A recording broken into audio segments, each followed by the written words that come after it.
ماما سیترا کاتشلا یه عطر مردونه کلاستیک و مختص فصل ازدواج اصلا میگم بلنزن بو ان میاد.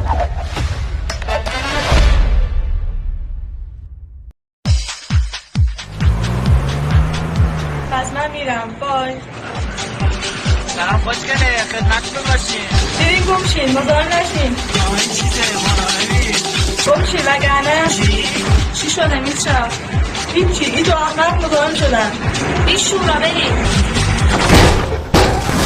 راستی مرگم چیه؟ چطور به تو گی ندادن؟ میتونه از خودشون بپرس.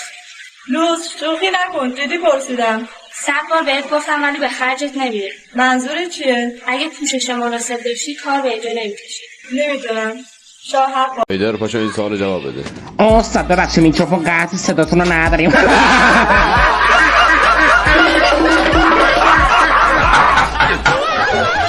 این خود خری نه اینکه مثل خری اصلا مصدری معنی مصدری میده.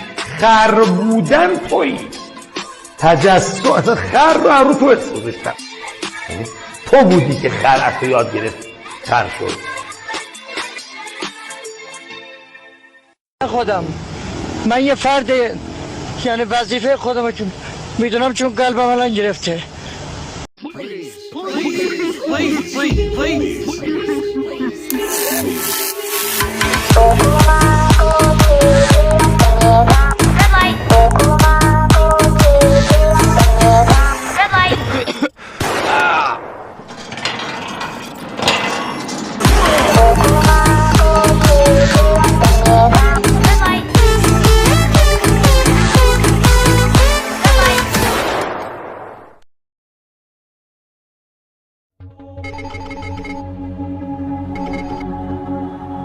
چی شده؟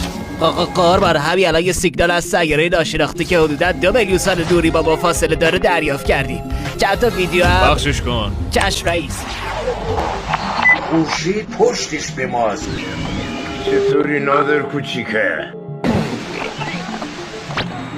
به نظر شما ما مشکلات زیاد داریم. با این وجود میخوام بدونم که آمریکا تونسته تو این چند سال ملت بزرگ ایرانو به زانو در بیاره یا نه؟ خیر آمریکا هیچ غلط نمیتونه بکنه. میدونی چرا